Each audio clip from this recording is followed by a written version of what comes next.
Hello and welcome to Resurrection Lutheran Church. This is Pastor Wade Johnston here for another session in our series on the divine service. What we do on Sunday is when we gather together around word and sacrament.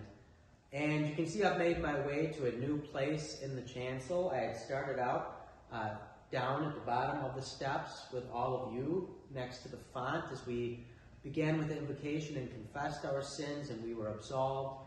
We then had the Kyrie, where we went to the Lord for mercy, which he has promised to give. We sang the Gloria, and I made my way up to the altar where we had the prayer of the day. And now I'm over here at our lectern. Some churches will have an ambo, or just one stand from which the pastor will do the readings and also give the sermon or the homily. Here at Resurrection, we have the lectern and then the pulpit, where I will preach, and I will read the lessons from here. This is a high point in the liturgy of the Word, the lessons and the sermon.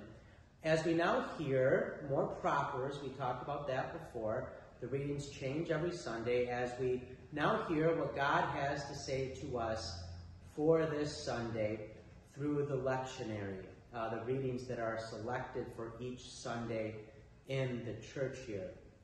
And we begin then with the first lesson. Sometimes people call the first lesson the Old Testament lesson. And for most Sundays, that's true.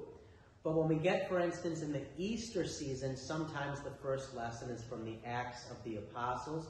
It's a very fun time in the church year, and those are wonderful readings. But we now have our first lesson, which is often from the Old Testament. We'll talk about the second lesson in a future session, but why do we have what is normally an Old Testament lesson here?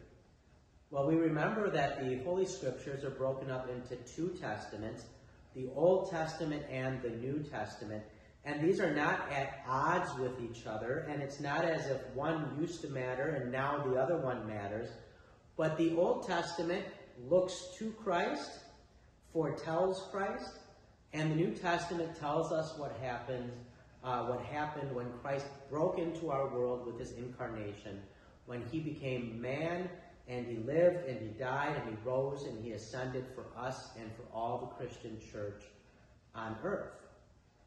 The Old Testament, then, is also, like the New, full of Christians. These are people who are looking forward to the coming of Christ.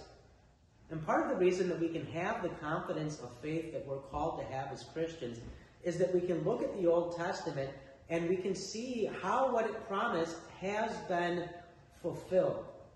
And then we can find examples of faith and faithfulness in those who held to those promises before Christ's incarnation, before he took on flesh, before he was born of the Virgin Mary, before he became man for us and for our salvation.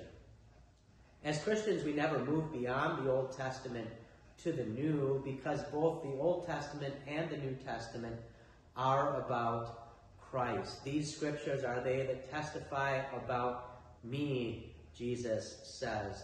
And so we listen carefully to these first lessons, and we remember that we hear them with those Christians from the Old Testament who awaited the coming of Christ with us, who now look back to his having come, but forward to his coming again as well. We listen and we hear those promises that God made, and we rejoice to then sing of their fulfillment and see its fulfillment and receive its fulfillment in word and sacrament. I'm going to be here for a little bit. We'll talk next time about the psalm of the day and the role of the psalms, but hopefully this was helpful for you in understanding why we're going to have the four readings, if you count the psalm each Sunday. Helpful in starting to explain at least why we have those 3 or 4 readings and why we devote some time each Sunday, almost every Sunday, to a reading from the Old Testament. I look forward to continuing through the divine service with you in this series. If you're in the area and looking for a church, we would love to have you join us for the divine service sometime at 9 a.m. on Sundays. In September, Family Bible Hour will be beginning as well after the divine service on Sunday mornings at 9 a.m. If you already have a church home or you're not in the area, I pray if you're not in the area but you don't have a church home, you find one. where you can celebrate God's good gifts and hear his word just as we do here at Resurrection. If you already have one, I rejoice that God has placed you somewhere to hear those words and celebrate and receive those gifts just as we do as well. Until next time, God bless.